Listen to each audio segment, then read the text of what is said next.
En la Universidad Autónoma de Occidente somos wow, somos calidad. Tú eres la razón de este proceso de excelencia. Somos tecnología que garantiza la proyección de tus ideas. Somos innovación y emprendimiento. Una mezcla de ideas, cultura y sentimientos que nos dan una mirada como la tuya. Somos responsables con el medio ambiente. Somos personas enamoradas de lo que hacemos. Somos como tú. Somos wow.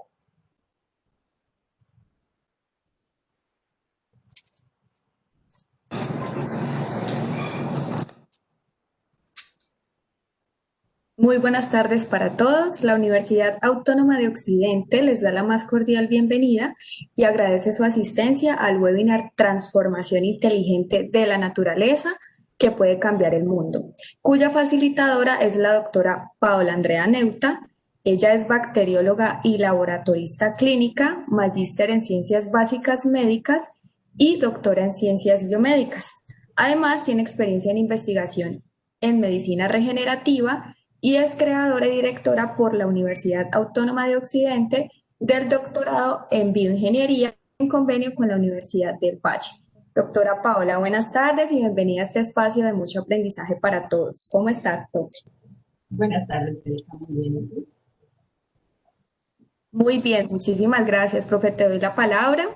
Acá estamos todos súper expectantes por tu conferencia. Bueno, muchas gracias.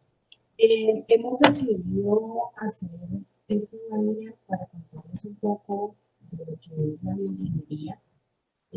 Estamos en este momento no solo en un contexto, sino en un punto histórico donde se hace muy necesaria la aplicación de la tecnología para el mejoramiento de la calidad de vida del humano, de la utilización de los recursos. Entonces hemos querido, en el marco y con la excusa de este doctorado de ingeniería que está funcionando en este momento gracias a una alianza estratégica entre la Universidad del Valle y la Universidad Autónoma de Occidente, contarles un poquito sobre lo que es la bioingeniería y cuáles son esos retos que se pueden abordar cuando se tiene formación en un área como esta. Profe, tenemos un problema de audio. Vamos a escuchar bien. ¿Podría verificar el micrófono y los audífonos? ¿Allí me escuchas? Ahí te escucho mejor. Bueno, les decía entonces que con la excusa del doctorado en bioingeniería, que tenemos funcionando ya afortunadamente hace casi un año, dada la alianza estratégica entre la Universidad del Valle y la Universidad Autónoma de Occidente, entonces vamos a hablar un poquito hoy de bioingeniería, vamos a hacer un poco de historia, pero también vamos a hablar de esos nuevos retos que no solamente venimos encontrando a lo largo de toda la evolución del conocimiento, sino que ahora se hacen más importantes cuando estamos en un momento histórico que demanda muchísimo de la articulación entre la ingeniería y las ciencias de la vida para poder resolver los problemas que estamos enfrentando. Ahorita me voy a compartir entonces la presentación y vamos a ver.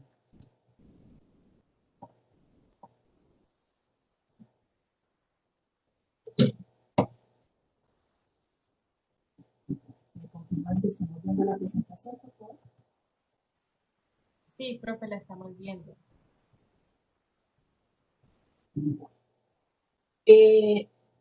Yo les voy a contar un poquito de esto, pero quisiera que fuera algo más conversado, así que si alguien tiene alguna pregunta, no dude por favor en dejarla en el chat y podemos ir a lo largo de la charla haciendo unas pausas para que resolvamos preguntas, para que las personas que tengan curiosidades las podamos aclarar y para que hablemos luego un poquito más del programa en cuestión.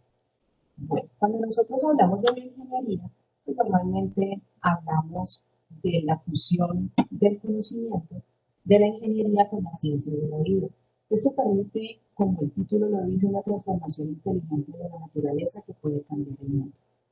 Vamos a ver cómo a lo largo de la evolución del humano, el uso de las herramientas, por ejemplo, nos va diferenciando de los animales. Se considera que un animal que usa herramientas es un animal superior y con toda la razón, porque esto ha permitido el desarrollo.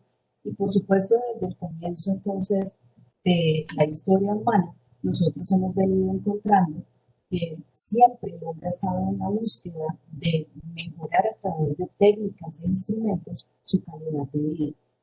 El estilo de vida ha cambiado. Nosotros iniciamos siendo hombres de las cavernas, que eran cazadores y recolectores, y luego empezaron a tener cultivos y a ser sedentarios, a cuidar el entorno que tenían y a tratar de sacar provecho de él. Y encontramos que empezaron entonces no solo a desarrollar herramientas y técnicas, sino también a domesticar animales, lo cual fue, por supuesto, un avance bastante importante y un apoyo bastante importante para el desarrollo. En la medida... Profe, qué pena interrumpirte. Lo que pasa es que los asistentes no están escuchando muy bien el audio. Hace un momento, cuando te acercaste al micrófono, teníamos una mejor recepción del mensaje. No sé si puedas acomodarlos nuevamente, por favor. Si les hablo aquí, ¿me escuchan mejor?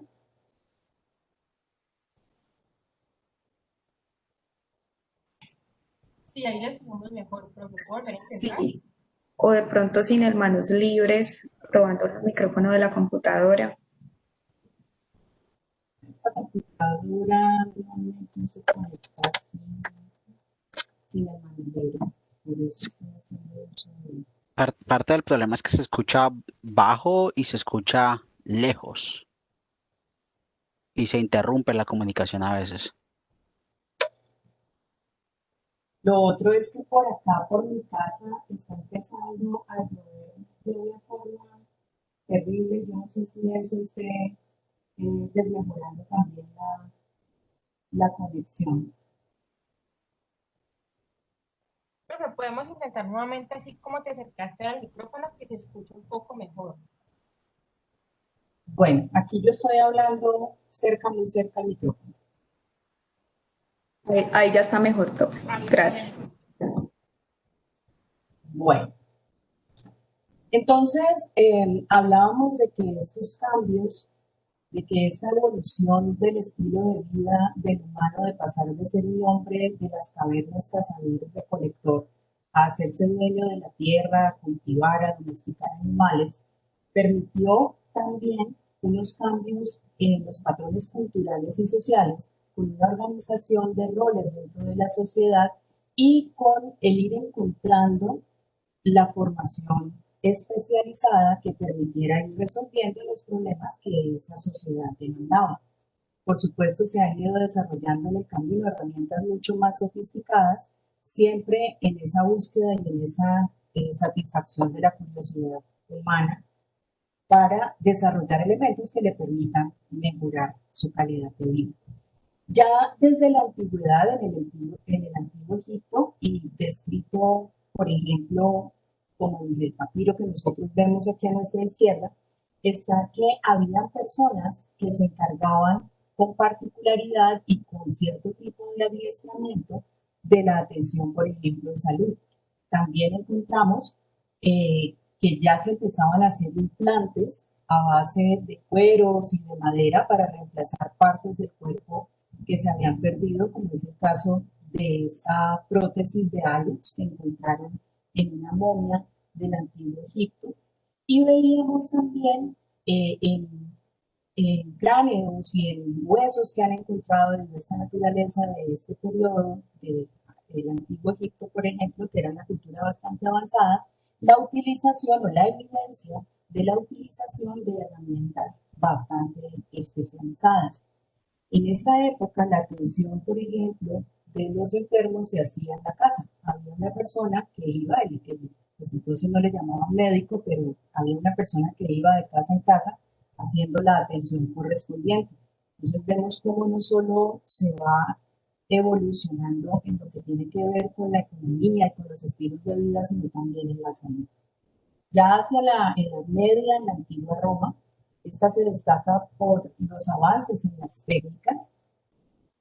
Nosotros podemos ver que se va pasando paulatinamente de la creencia de que la calidad de vida del humano, de que los fenómenos medioambientales, el desarrollo de los cultivos tenía que ver con la influencia divina y se empieza a basar toda la vida, digamos, y todo el proceso de evolución en las evidencias, Por supuesto, hay un aumento en la sofisticación de las técnicas y de los materiales, de las herramientas con que se atienden las diferentes necesidades del ser humano.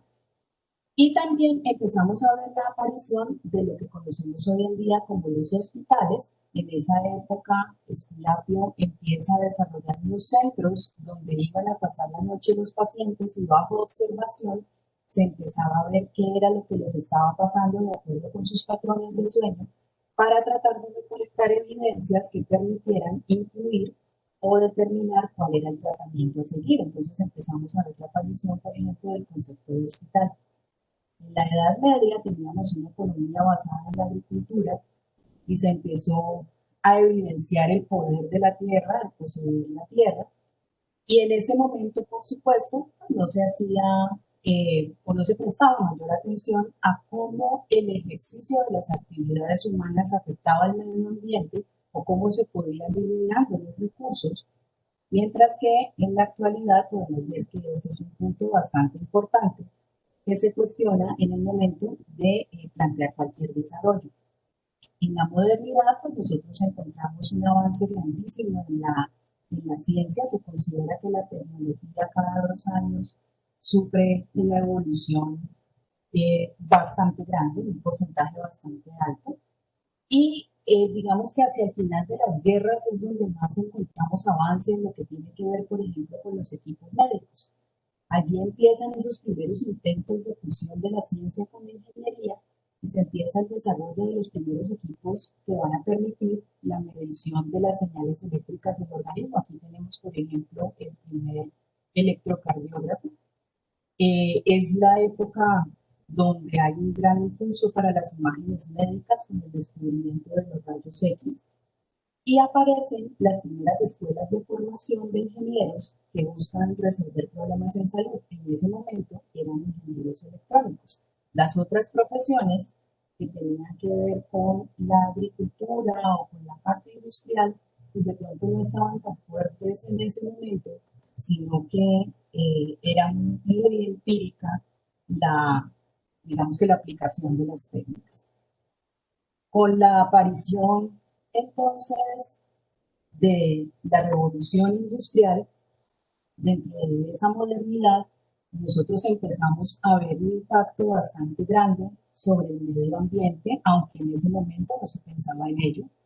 Tampoco se pensaba en cómo las consecuencias de las actividades económicas del momento podían afectar la salud humana y cómo podían afectar el ambiente. Básicamente se trataba de evolucionar en el sentido económico sin pensar mucho en las consecuencias de lo que esa evolución podría traer para el ser humano. En el presente, nosotros encontramos que el enfoque es bastante distinto. En primer lugar, cuando pensamos en servicios de salud, nosotros vamos a encontrar una evolución hacia equipos cada vez más portables, equipos que permiten hacer estudios en profundidad, el desarrollo de tecnología que puede reemplazar incluso partes del organismo. Si ustedes recuerdan el contraste, por ejemplo, entre esta prótesis de miembro superior y la prótesis del hallux que vimos que se había encontrado en una momia del Antiguo Egipto, pues podemos darnos una idea de cuánto avanza el desarrollo de la tecnología. Apareció también el primer corazón artificial. Estas técnicas son relativamente nuevas, el desarrollo de este tipo de equipos, el desarrollo de equipos que permiten hacer también cirugías, por ejemplo, remotamente, son técnicas relativamente nuevas. Cuando nosotros pensamos en lo que tiene que ver con la intervención del hombre en las técnicas de producción, por ejemplo, de alimentos, pues vemos que se pasó de utilizar los animales con los que se hacía antes, todo lo que tenía que ver con el aprovechamiento de los suelos en los cultivos, a hacerlo con equipos de mayor capacidad. Entonces empieza a aparecer la automatización. En cuanto a la explotación de los recursos, por ejemplo, con la piscicultura, nosotros vemos que hay un gran avance, ya no solamente a pescar lo que iba pasando por el río, sino a hacer cultivos reales de peces, de camarones, de otras especies que se pueden cultivar para el consumo humano, y esto implica no solamente las técnicas del cultivo como tal, sino, por ejemplo, los alimentos que se les suministran a los animales que se tienen en este tipo de cultivos para poder que den la mejor producción posible. Y uno de los puntos más fuertes que nosotros encontramos en el presente es la posibilidad de la manipulación genética.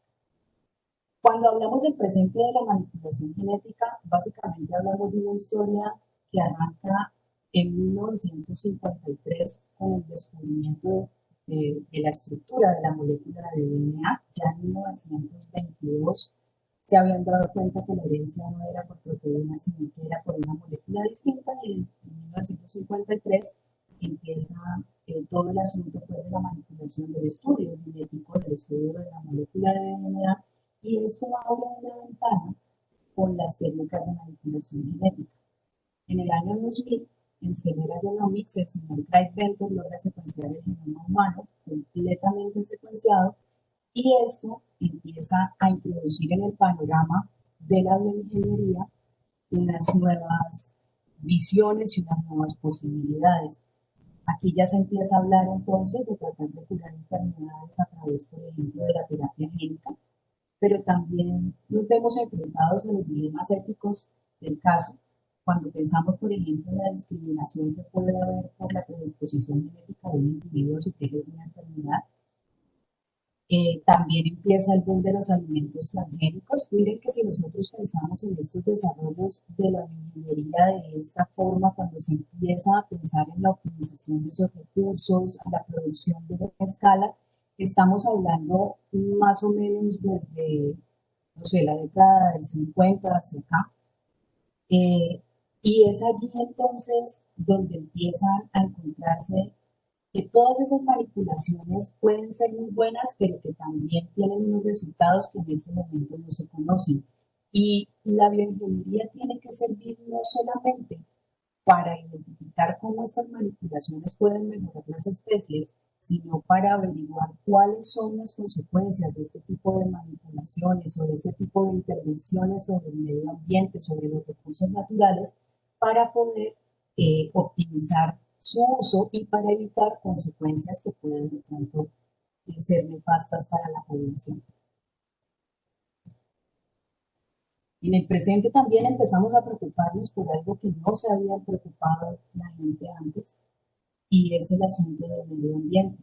Entonces aquí ya empezamos a ver qué es lo que está pasando con la contaminación, con el efecto invernadero de los gases producidos por nuestra forma de vida, porque no podemos hablar solamente de las industrias, tenemos que hablar de toda nuestra forma de vida, del consumismo, del uso indiscriminado de los recursos, que en este momento le están costando, por ejemplo, al humano bastante, y que le costará bastante si quiere revertir un poco esos procesos. Obviamente, cuando nosotros pensamos en que el humano tiene en sus manos la posibilidad de detener el daño que está causando al planeta y de detener el daño que se está causando a sí mismo, podemos pensar que en últimas las eras de la Tierra, los tiempos de la Tierra tienen unos periodos en que se miden que son muy distintos a los periodos de los humanos. Y una de las reflexiones que yo siempre he hecho es que yo creo que el humano no puede seguir argumentando que esto lo está haciendo por la Tierra. El humano tiene que honestamente decir que esto lo hace por sí mismo. Porque nosotros podemos desaparecer de la faz de la Tierra tomará un tiempo para sanar el daño que hemos hecho, pero finalmente volverá a recuperarse de la misma forma que estaba antes de que nosotros apareciéramos, o de una forma distinta quizás, pero somos nosotros los que estamos en riesgo de extinción, no el planeta. ¿Cuáles son los retos a los que nosotros nos enfrentamos? Porque no todo es malo, ¿sí? A pesar de que vemos las consecuencias de la mano del hombre sobre, pues, digamos, los recursos y sobre todo lo que implica su desarrollo, también podemos ver, por ejemplo, que toda esta evolución que nosotros tenemos de aquí, de este momento hacia atrás, nos ha permitido ubicarnos en un momento en que el envejecimiento de la población es creciente, es decir, la expectativa de vida humana ha aumentado dramáticamente. en que encontramos, gracias a todas esas técnicas de no solamente manipulación genética, sino aplicación para desarrollo de nuevos medicamentos o para encontrar alimentos más saludables o para hacer animales o plantas que tienen resistencia, por ejemplo, a agentes que los quieran invadir o que puedan dañar los cultivos o que puedan disminuir su sobrevida, pues todo esto ha permitido que nosotros vivamos más, que vivamos mejor, ha abierto oportunidades a nuevos negocios, ha disminuido, por ejemplo, el riesgo biológico cuando pensamos que la manipulación genética ha llevado al desarrollo de vacunas recombinantes. Tenemos que agradecerle a la ingeniería la baja en el riesgo biológico que nosotros tenemos. Se han desarrollado entonces diferentes técnicas que nos permiten ese mejoramiento de esas especies y que nos imponen tanto un reto como un abanico enorme de posibilidades. Si hablamos específicamente del envejecimiento humano, por ejemplo, más o menos hacia el año 2000 se calculaba que la población mundial mayor de 60 años era de 200 millones de personas y se espera que ascienda a 2.000 millones para el año 2050. ¿Esto qué implica? Además de una mayor cantidad de gente sobre la faz de la Tierra demandando alimentos, demandando productos, demandando diferentes órganos, tejidos, oportunidades, nosotros vamos a encontrar que esto se vuelve todo un reto. Y ese reto implica también un cambio en los paradigmas de la formación. Y esto es un poco de el por qué queríamos en este momento mostrarles la importancia de construir un pensamiento distinto, de construir un tipo de formación distinta para poder abordar las necesidades a las que nos enfrentamos cada día. Nosotros estamos acostumbrados a ver una formación clásica, muchos de nosotros, de los que en este momento somos los profesores de las generaciones que van a venir a futuro, somos personas que nos hemos formado de una manera clásica, con una profesión única que nos da unos ciertos conocimientos, unas ciertas habilidades, que de pronto interactuamos en grupos de trabajo que nos convierten en seres multidisciplinares, podemos cada uno pensar desde un enfoque distinto para abordar esos problemas desde un enfoque distinto. Si vamos más allá, llegamos a la interdisciplinariedad, donde cada uno va a aportar a una sola solución desde su propia formación, pero hay disciplinas como la bioingeniería que nos obligan a pensar de una forma transdisciplinar, que nos obligan a que no es simplemente la sumatoria de los puntos de vista y las ideas de cada persona desde su esquina, sino que es una forma de pensar en la que la mente tiene que estar abierta a nuevos desarrollos y a nuevas ideas. Y hay personas que piensan que ser transdisciplinario implica volver a lo mismo de acá atrás, y es cuando el individuo podría estar solo, pensar solo y desarrollar solo, pero resulta que no, que esa transdisciplinariedad, si está en nuestra cabeza, nos obliga a pensar no solamente en los desarrollos tecnológicos, sino en a quiénes les vamos a resolver esos problemas, cómo lo que nosotros hacemos impacta en la población en general, cómo podemos ayudar a la sociedad, cómo podemos ayudar a nuestro medio ambiente, insisto, para salvar nuestra propia especie. ¿Cuál es el futuro entonces de esa bioingeniería? Y nosotros estamos en una línea divisoria entre el presente que les mostraba hace un momento y el futuro, que seremos nosotros y las generaciones próximas, por supuesto, los que tengan que enfrentarse a estos desafíos y podrán llevar mucho más allá todo esto que yo les quiero mostrar en este momento.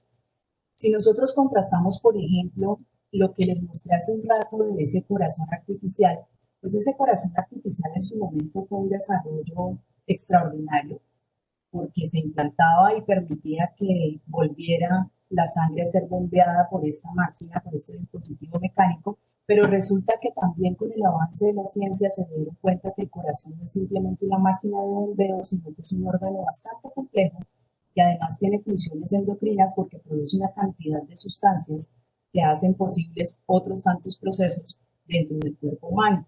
Entonces, cuando pensamos en soluciones a futuro para necesidades de los órganos y tejidos específicos, tenemos que pensar en biomateriales y tenemos que pensar en la fusión de esos biomateriales con células.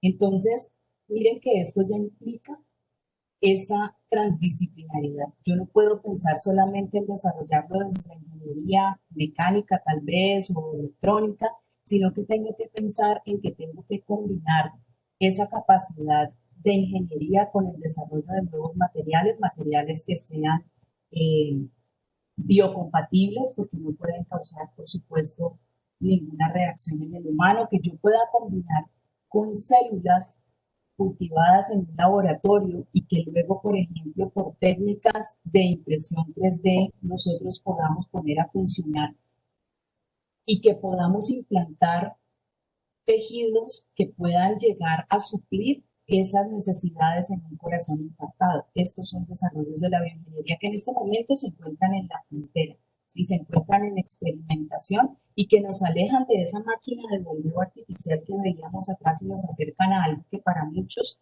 hace unos años sonaba como ciencia ficción. De hecho, lo encontramos en algunas películas.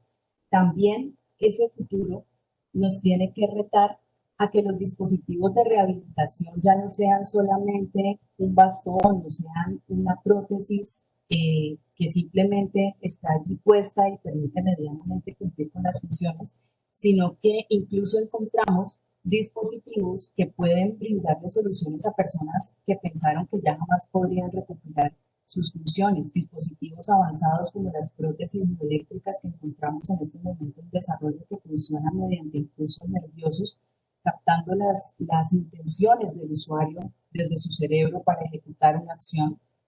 Y no solamente para los humanos, nosotros tenemos que abrir las puertas también a los animales, no solamente a los animales que como mascotas en este momento muchas personas consideran parte de su familia y harían lo que sea por salvarle la vida a su mascota, sino también por mejorar esa calidad de vida de los animales que de una u otra manera están a nuestro servicio, ya sea de alguna forma alimenticia o animales que colaboran en el trabajo, porque de todas maneras seguimos viendo que todavía se necesitan de ellos. También es importante dentro de esos retos que la bioingeniería impone al mundo actual, que nosotros podamos hacer llegar la salud a todos los rincones. Nosotros vivimos en un país con unas diferencias no solamente sociales y económicas, sino con una diversidad geográfica envidiable en algunos casos, pero que nos dificulta muchos procesos en otros casos. Por ejemplo, técnicas como la posibilidad de hacer telemedicina, que se pueda acercar el personal de salud a las personas así estén en el último rincón del país, sería un gran avance.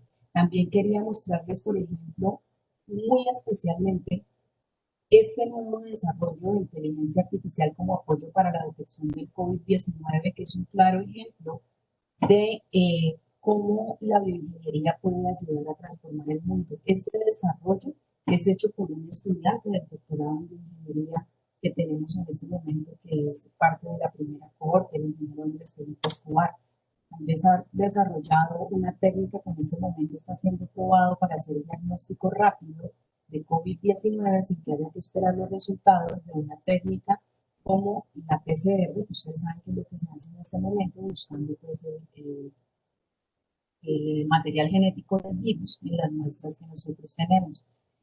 Esto porque es un reto, porque lo que tiene que ver con el diagnóstico, con los centros de atención, con los servicios de salud, ¿por qué se constituye un reto? Porque de acuerdo, por ejemplo, con los datos que nosotros encontramos en la Organización Mundial de la Salud, en América Latina se considera que alrededor del 50% del equipamiento de los hospitales públicos está fuera de servicio. Y está fuera de servicio porque nosotros ya no podemos seguir trabajando de la forma como se trabajaba antes, donde los equipos se desarrollaban en grandes multinacionales para suplir necesidades de poblaciones absolutamente diferentes a la población nuestra. Entonces, se importan una serie de equipos que cuando se quieren poner a funcionar acá, ya sea porque no hay el personal capacitado o simplemente porque son equipos o diseños o desarrollos que son hechos para otro tipo de población, pues no son aplicables para la población nuestra. Y esto es otro reto de la bioingeniería, pero son retos que de nuevo, y es muy satisfactorio poderlo decir, van encontrando quién les haga frente y quién se forme para abordarlos y darles solución. Por supuesto, tenemos el reto enorme de los objetivos de desarrollo sostenible y aquí entonces encontramos seguridad alimentaria. Se nos hace necesaria también la parte de la bioremediación. Nosotros tenemos que regular el impacto que nuestras actividades económicas y el diario vivir están haciendo sobre el medio ambiente. Y afortunadamente con la bioingeniería se han dado cuenta que se puede hacer bioremediación, que se pueden utilizar los mismos recursos naturales, recursos que en algunos casos son plantas que permiten hacer saneamiento de aguas o que en algunos casos son microorganismos como bacterias o como virus también que pueden ser utilizados para transportar material genético que pueden hacer modificaciones en otras estructuras, en otras células, en otros seres vivos para poder mejorar, para limpiar las aguas, para limpiar los suelos. Podemos desarrollar también a través de la bioingeniería alimentos nuevos de fuentes distintas y en todo este proceso entra a circular la economía naranja que tiene que ser una de las direcciones hacia las que apunta la bioingeniería. Entonces miren que seguimos fusionando áreas del conocimiento. Tenemos que pensar no solamente en el aprovechamiento de los recursos desde el punto de vista económico, sino en cómo disminuimos el impacto sobre el medio ambiente, en cómo damos oportunidades para las generaciones que vienen, para ver si logramos mover entonces hacia una tierra más sana y más limpia. Yo había dicho que iba a dar espacio para preguntas y no lo hice. Acabo de caer en cuenta. Hola, profe. Esto es brevemente lo que yo quería contarles para que sea el punto de inicio de la discusión. Entonces, escuchamos preguntas, escuchamos ideas, escuchamos aportes. Profe, hace un rato yo escribí en el chat, les di la opción de compartirnos sus preguntas. Hasta el momento, pues recibimos un comentario de Jennifer Noguera, quien nos dice que de ahí la evolución también de las enfermedades y de los daños al ambiente, llevando a las pérdidas del mismo. Hasta el momento no tenemos preguntas de nuestros participantes, igual les recuerdo que el chat está habilitado para hacerlo. Gracias. Miren que lo que nos comentas, Erika, que estaba en el chat, es muy importante. De ahí la evolución, lo que nos comenta Jennifer Noguera, de las enfermedades y los daños al ambiente. Por supuesto que sí. Por eso decíamos que hace un tiempo, digamos que no se tenía en consideración cuáles eran los impactos de esos desarrollos. Por supuesto que cosas, por ejemplo, como el uso no cuidado de los antibióticos ha permitido que ciertos microorganismos se vuelvan resistentes a ellos y esto, por supuesto, nos perjudica, pero también tenemos que aprender a ver esas consecuencias como un reto, como una posibilidad, como una oportunidad. No los estoy justificando, no estoy diciendo que esté bien que nosotros vayamos por ese camino. Tal vez lo que está bien es que nosotros aceptemos que esas son las consecuencias de la vida que llevamos, del desarrollo que tenemos y empecemos, por supuesto, a tratar de disminuir esos impactos, pero nos queda también ese reto de revertir el daño que hemos causado, no solamente al medio, sino a nosotros mismos. Entonces es muy cierto, todo ha evolucionado y por supuesto los microorganismos que nos infectan igual han evolucionado y hay la aparición de nuevas enfermedades como las enfermedades crónicas no transmisibles por alteraciones metabólicas, por ejemplo, nosotros venimos encontrando desde hace mucho tiempo y que tienen una cura que se pueda dar desde la medicina tradicional y se convierten precisamente en retos para la bioingeniería.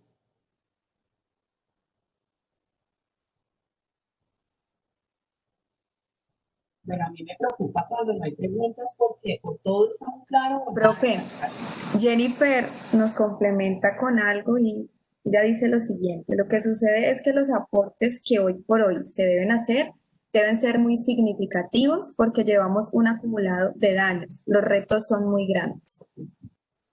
Claro que sí. Por eso también tenemos que evolucionar en la formación, porque nosotros no podemos seguir pensando en asumir esos nuevos retos con la formación tradicional que nosotros tenemos. Por eso el interés nuestro de que ustedes conozcan también este doctorado en ingeniería que estamos ofreciendo entre las dos instituciones y que tiene como finalidad precisamente abordar esos retos que se nos imponen con unos puntos de vista mucho más amplios que lo que tradicionalmente se ha hecho y que ya hemos visto que los resultados no han sido los mejores. Muchas gracias, Jennifer, por sus intervenciones. Por acá también está participando el señor Gilbert Corrales, quien nos pregunta qué tan viable se ve la aplicación de la tecnología SRI-SPR en el Valle del Cauca. Si se apoya, si es viable.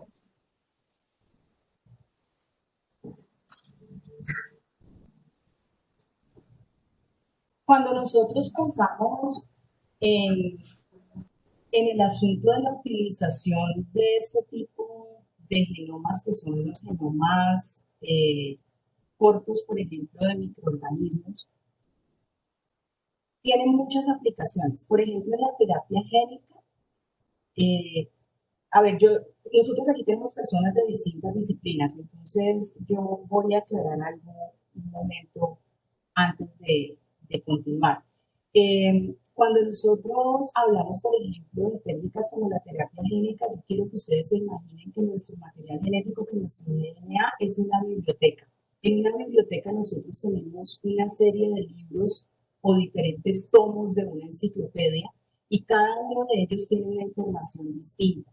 Cuando nosotros pensamos en qué es eso de la terapia génica, de lo que se trata es de quitar un libro que tenga un error, por ejemplo, y reemplazarlo por un libro que tenga la información correcta. Es decir, yo quito un gen que está dañado del material genético de un individuo y lo reemplazo por el material genético, por un gen que tenga la información correcta. Esto, pues digamos que en el resto del mundo es muy incipiente la investigación en este sentido. No porque no se pueda hacer, sino que básicamente la dificultad es consecuencias. En el momento que vivimos en base a investigación es un reto. Es un reto porque es difícil que nos lleguen los reactivos, es difícil conseguir las muestras, es difícil acceder. Yo creo que eso se ha ido evolucionando un poco y cada vez hay más apoyo a ese tipo de investigaciones. Cada vez más conscientes de investigadores de que no podemos solamente hacer investigación que genere nuevo conocimiento, sino que tenemos que hacer investigación que permita resolver problemas reales de nuestra población real. Entonces yo creo que sí, que esta tecnología es aplicable. Nosotros tenemos en el Valle del Cauca centros de investigación donde se hacen este tipo de terapia de especies. Aquí tenemos a Cenicaña, por ejemplo, que decía también este tipo de investigación. Entonces yo creo que sí, por supuesto, siempre quisiéramos más, pero creo que sí tenemos con qué hacerlo, que sí hay apoyo para este tipo de tecnologías. Perfecto, profe, mil gracias por tu respuesta. El señor Daniel Romero nos hace un aporte muy interesante. Dice que la bioinformática también se plantea como una posibilidad para prever estos impactos negativos, es decir, tratar de evaluar las consecuencias previsibles antes de llegar a un método de prueba y error, además permitiendo que la evolución de nuevas tecnologías sea lo más económica posible.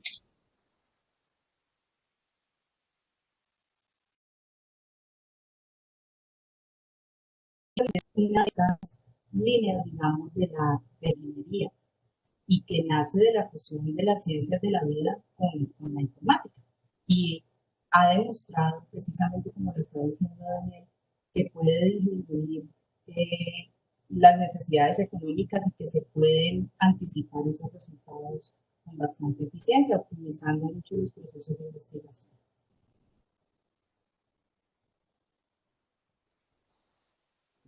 Gracias, profe. Por acá no tenemos más preguntas. Nos gustaría escuchar. Erika, por Dime. aquí, por el privado, profe, le entró una pregunta de señora Alexis García. Dice, buenas tardes, profesora. Gracias por su exposición. Quería preguntarle si actualmente el doctorado en bioingeniería tenía proyectos financiados en curso y cuáles eran las líneas de investigación donde se estaban desarrollando. Bueno, nosotros en el doctorado en ingeniería trabajamos sobre 4 líneas de investigación. Una de ellas son los biomateriales y la medicina regenerativa. La segunda línea es la ingeniería biomédica, que tiene, digamos, 3 frentes. Un frente que es la parte de ingeniería de rehabilitación, el frente que es un poco más administrativo, que es la parte de ingeniería clínica, y la bioinstrumentación, que es la del desarrollo de los equipos médicos. Y tenemos una línea en biotecnología agroalimentaria y otra en biotecnología ambiental. En este momento, los proyectos que están desarrollando los tesistas, están articulados y siendo por investigación participan en el programa. También tenemos, por ejemplo, como en el caso del estudiante tenemos un estudiante que es matriculado por la Universidad del Valle. Recuerden que el doctorado es en las 2 instituciones, que tiene también un cupo máximo de 6 personas, entonces tampoco es algo de formación masiva. Nosotros tenemos en este momento un estudiante que está a través de las becas Bicentenario, y por aquí es financiado su proyecto de investigación, por ejemplo. Entonces, hay diversas fuentes de financiación de la investigación, y que dependen, pues, entonces también de los grupos, como les decía, que están vinculados con el proceso de formación del doctorando, porque uno de los requisitos es que cuando la persona vaya a presentarse, debe tener ya un grupo de investigación que lo haya aceptado, ¿sí? No, pues queremos que las personas vayan a llevar un proceso que ya tiene un camino, digamos, un poquito trazado, y no empezar a experimentar y empezar a ver quién me recibe y quién me dirige la tesis, sino que ya haya un camino avanzado en ese sentido.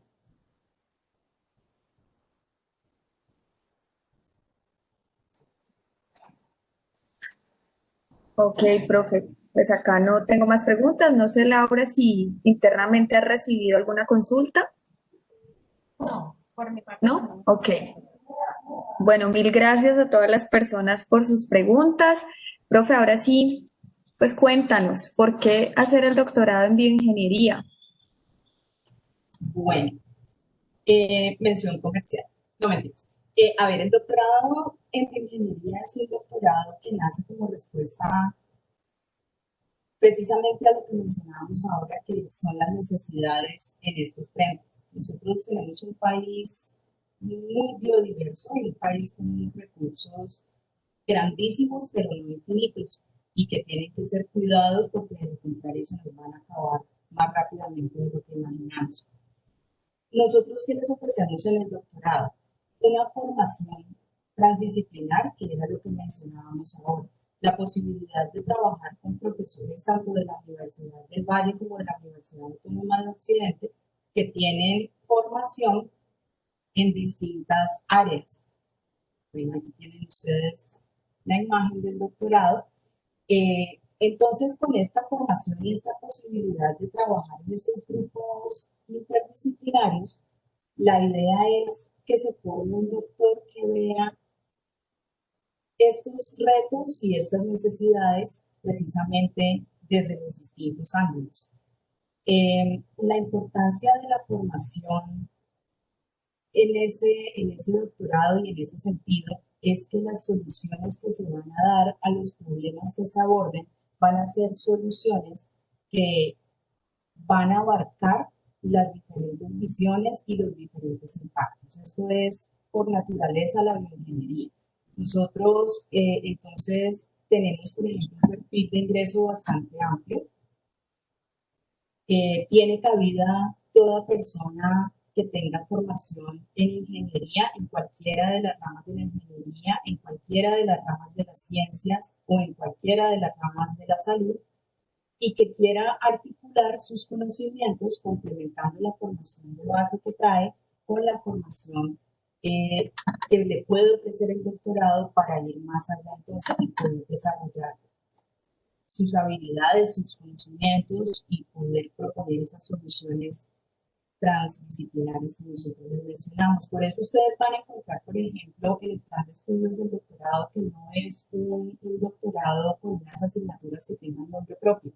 Son asignaturas que el estudiante junto con su director de tesis van a seleccionar para trazar su propia ruta de formación dependiendo no solamente de hacia dónde va la investigación y de cuál es el trabajo que quieren desarrollar, sino de cuál es el perfil que trae esa persona para poder entonces complementar esa formación y que sea un desarrollo adecuado de la adquisición de su perfil como ingeniero. Por supuesto, para ese proceso de formación, entonces estamos hablando de la posibilidad no solamente de trabajar con los profesores de una u otra institución, sino que también estamos hablando de la posibilidad de que se trabaje en los laboratorios, que se trabaje con los recursos compartidos entre las dos instituciones.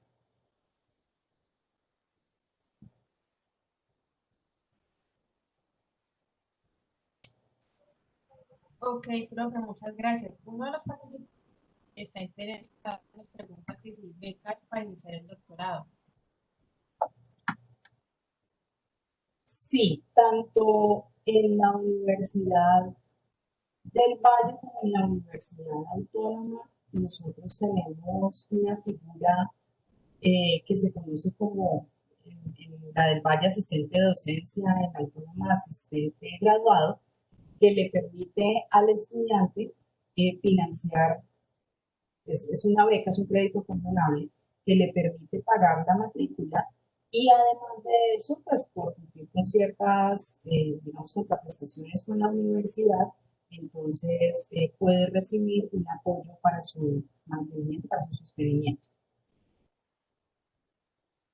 Si ustedes quieren ya más datos específicos, pues entonces se puede hacer a través del equipo de extensión y si ya las preguntas son también un poco más académicas, pues por supuesto con cualquiera de los profesores que estamos a cargo del doctorado, que por la Universidad del Valle tenemos el profesor José Luis Urbina de la Facultad de Ingeniería, el profesor Germán Bolívar de la Facultad de Ciencias, o acá en la Autónoma, conmigo. Finalmente, pues también nos interesa que ustedes tengan muy claro que esto es un solo programa académico, entonces con cualquiera de nosotros pueden tener información más detallada. Gracias, profe. De igual manera, Laura también nos acabó de colocar acá los datos de contacto. Yo soy Erika, quien con mucho gusto estaré atenta. Si desean contactarse conmigo a través de llamada, me pueden escribir tanto al correo como al WhatsApp para resolver dudas. Estamos en inscripciones actualmente para iniciar en el mes de febrero del próximo año. Y de todas maneras también estoy muy abierta a que en el chat nos dejen sus contactos en caso de que quieran que nosotros nos comuniquemos con ustedes. ¿Sí? No sé, profe, si tienes algo más para agregar antes de dar finalizado este encuentro.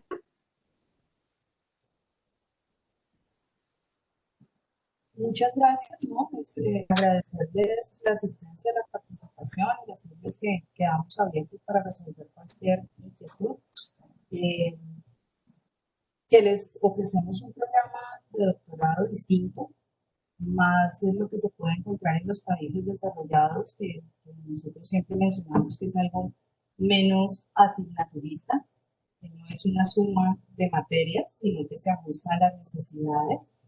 Entonces, pues estamos abiertos a escuchar las inquietudes de las personas en el momento en que así lo requieren.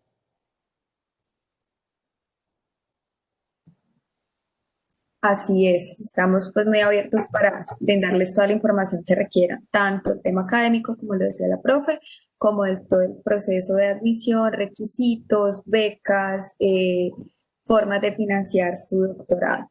No siendo más, muchísimas gracias a todos por su participación. Es un placer para la Universidad Autónoma que ustedes sean partícipes de estos espacios para nutrir el conocimiento de todos. Muchísimas gracias, profe Paola, por tu intervención, perdón, súper interesante. Y nos vemos en una próxima ocasión. Que tengan una feliz noche. Hasta luego.